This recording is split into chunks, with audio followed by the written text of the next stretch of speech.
Hello everyone, this is Jesse here. What you're about to listen to is an audio recording from my latest book. It's already out in paperback form, and it's also going to be out in ebook form in the coming months. So without further ado, I'll let you get to listening. If you like it, hit that like and subscribe button, and as always, the links to the book and my websites will be in the description. Thanks. Chapter 1. The Three. 1. It's a warm summer evening around 11 p.m. in the middle of July. The sound of the warm breeze whistling through the trees is all that can be heard on this pleasant midsummer night. Suddenly, the silent serenity of the evening is violently ripped away by the sound of screams and breaking glass echoing throughout the night. A tall, scaly, putrid green-colored monster has just burst out of a nearby home with his warm blood dripping from its deformed claws, marking the death of some innocent victim in the vicinity. Unfortunately, this is a common occurrence in the city of Neospes, a city divided into two distinct districts. The first of these districts is one with a modern, big city feel emitted from the tall, majestic skyscrapers, fancy cars, and upscale art situated in what is called Uptown. There are classic Gothic buildings and old-school transportation methods, like horse-drawn carriages, although there are cars and buses, along with the more rural areas that populate what is known as downtown, giving it an old-timey feel. Although it is not obvious just by looking at the city as a whole, attacks like this take place in both districts because the world is inhabited by monsters and demons who do as they please with humans as their main victims. The world is unaware of this and sees these events as animal attacks, leaving most of the population thinking there are just a bunch of rabid animals on the loose, completely clueless they are being hunted by supernatural forces. This beast is a nocturnal creature who hunts people in their homes when they are sleeping and defenseless, tearing into their victims with their mangled claws and fangs, creating chaos in the night. Just as this monster breaks into a second house and is about to tear into another family, a man quickly approaches the beast from behind, small sword in hand, and stabs it in the back. The beast lets out a blood-chilling scream as it breathes its last breath. The mother and father are frozen in fear as they gaze upon the corpse of this grotesque being, only able to look at the man who saved them and nod in thanks for his help. The daughter, however, can't take her eyes off the man, his short, light brown hair, light green eyes, and youthful face standing out the most to her. He takes notice of the woman staring at him and speaks to her. "Are you alright? It didn't hurt you, did it?" "Yes, I'm fine, thanks to you." "What the hell was that thing?" she replies. "You wouldn't believe me if I told you." As he turns to walk away, the sound of glass breaking can be heard as two more of those beasts burst in through the windows, take a look at their companion's corpse on the floor, and turn their attention to the man with his black blood on his clothes and a weapon in hand, realizing that he must be responsible for their pack mate's death. At this point, the parents have fainted and the daughter has gone over to try and protect them. Outnumbered, the man readies his blade, walks over to the endangered family, and tells the daughter to stay behind him, expecting a long and bloody fight. As one of the beasts gets ready to attack, a lightning-fast projectile of some sort flies through the window and kills the beast immediately upon impact. The man lowers his blade and smiles while the daughter screams out, "What are you doing? There's still one left." Just as she said that, the front door flies open and a young woman with long black hair and the same green eyes runs in behind the last monster and quickly snaps its neck. A few seconds later, another young man with a buzz cut and yet again the same green eyes walks in with a smirk on his face. "Took you too long enough to get here," the first man remarks. "Well, no one told you to go running off on your own," replied the other two, each with a small smile on their face. The frazzled daughter, with her dark brown hair covering part of her face, is now looking at all three strangers together. Her mind racing with so many questions she just can't help herself. "Okay, just who the hell are the three of you, and what the hell is going on?" she screams, catching the attention of all three strangers standing in her living room. Now, with all three of them staring back at her, she slowly shifts her light brown eyes to the dead monsters on the floor, shifts back to look at them, and becomes very quiet.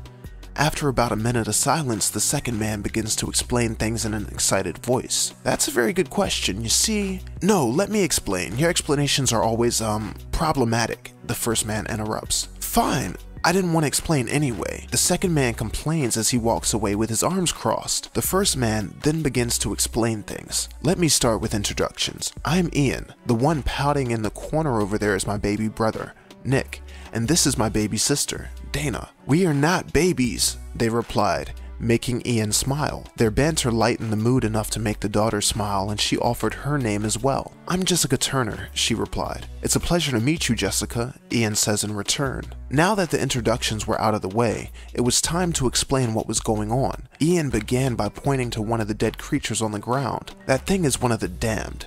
That type is called a draconum. It hunts families. Draconum are the lowest form of the damned. They usually hunt in packs of 3 and are particularly interested in hunting families because they despise anything that appears to have a stronger bond than them, brings up feelings of intense jealousy. That type? You mean there are more? Jessica asks. Yes, many more, but there just isn't enough time in the day to explain them all, Ian answers. How come more people don't know about these things? The only people who can see the true form of the damned are those that have survived an attack from them, and very few people survive. Anyone else that sees them thinks they are just some kind of animal. Some of these monsters can even disguise themselves as humans. An ugly animal, but not usually an ugly human though, Nick adds. Dana then turns to address Jessica. You survived, so you will be able to see them now. You're going to have to prepare yourself for that truth, and your parents as well. The realization hits her hard, so she just closes her eyes and begins to cry as tears roll down her cheeks. In the gentlest voice he can, Ian tells her, I'm sorry, but this is your life now. Jessica opens her eyes and looks at the 3 of them again. Just who or what are you people? Nick decides to jump in and happily say, we really have no idea what we are, besides the fact that we are obviously not entirely human, but we do know who we are. Nick continues on with a big grin on his face, pointing towards Ian. He has his short sword and spiritual skills, but he is really just a bleeding heart who can't help but care about people. Now, he turned to Dana. She's always been a tough customer, letting her fists and feet do the talking, and there's no fight she would back down from. The truth is, deep down, she's a big softie. Dana, annoyed by this comment, walks over to Nick and punches him in the shoulder. Shut up, Nick, accompanying the blow. Ow, that hurt. Let's change that to really deep down, Nick responds. The exchange makes Jessica laugh a little. Then, Nick continues. And finally, there's me. I've got my projectiles, and to be honest, I've always been a bit of a loudmouth with too much energy for my own good. But there is no one out there more reliable or better at watching your back than me. Now we conclude the introductions and explanations. Jessica takes a moment to process everything she just heard and then begins to speak. So there are these things called the damned who hurt people, and my parents and I are now forever burdened with the curse of being able to see these things that you 3 fight because we survived? Now when it comes to you 3, based on your abilities, I guess that makes Ian the protector, Nick the sharpshooter, and Dana the fighter? Did I get all this just about right? Yes, confirms Ian. Just about, Dana adds. Though this is the first time anyone has given us nicknames, Nick boasts. Jessica turns to look at her mom and dad unconscious on the floor. What should I tell them? She asks. That's up to you, Ian answers.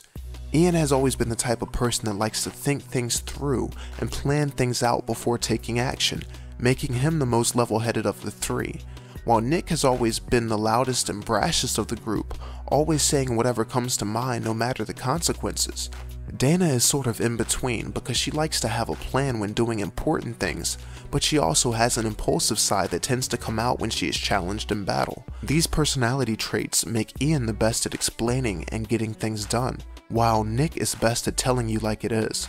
Although shy at first, Dana can prove a good balance between her brother's extreme personalities. Jessica is starting to realize this as she takes in all of what they have explained to her this evening. After this last exchange between Jessica and the 3 siblings, they turn to leave the house, which is left with multiple broken windows and a busted front door, but not before Nick cautions, remember to run like hell if you see any more of the damned. And with that, the 3 make their exit. Jessica watches them leave, though her attention is mostly focused on Ian. Watching him made her heart beat a little faster, his beautiful eyes and strong frame still etched in her mind. It was clear she was starting to feel something for him.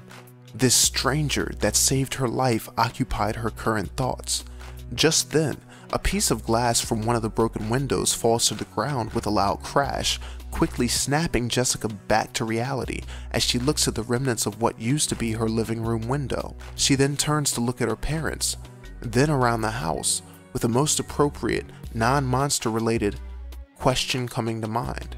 How are we going to fix all this damage to the house? Now that the siblings have left the young woman's home and are outside, not even mentioning a thing about the state of the poor girl's home, at least not at the moment, they begin talking to each other about what just happened as they walk down the street. Dana starts off the conversation. Poor girl doesn't look any older than me. This is a lot to deal with for someone not like us. Yes, I know, Ian adds, and then turns toward Nick. Must you always be so blunt? He questions. I'm sorry, it's just who I am. Sugarcoating it for the girl wasn't going to help any, he replies. And look at the state of the poor girl's house now. I think being blunt was the best option in this case, Dana adds, turning around to look at Jessica's house, windows broken and the front door off its hinges. Did we do all that? Ian asks. Hey, we only broke one window and a door. The rest was the draconium, Dana responds. And we only did that to save the girl and her parents' lives, Nick adds, his voice rising slightly. Ian sighs, a slight smile forming on his face before he puts his arm around his sibling's shoulders. Come on, let's go home, he says. Ian's siblings nod back to him, and they begin to head home. In the distance behind them, they are unaware of the two men watching them leave. One is a small beady-eyed man, hair falling out, wearing a beat-up old suit. The other is a tall, striking man with jet black hair and piercing crimson eyes, dressed in a pristine black suit. The small man is obviously following the orders of the tall man, standing next to him whose posture is strong and immaculate. I have the information you asked for, sir, the small man proclaimed. Good, let me see it, the tall man demanded. The subordinate then handed over an envelope labeled the Kristen siblings. With pictures and notes on the three siblings, and the tall man began to state their information aloud.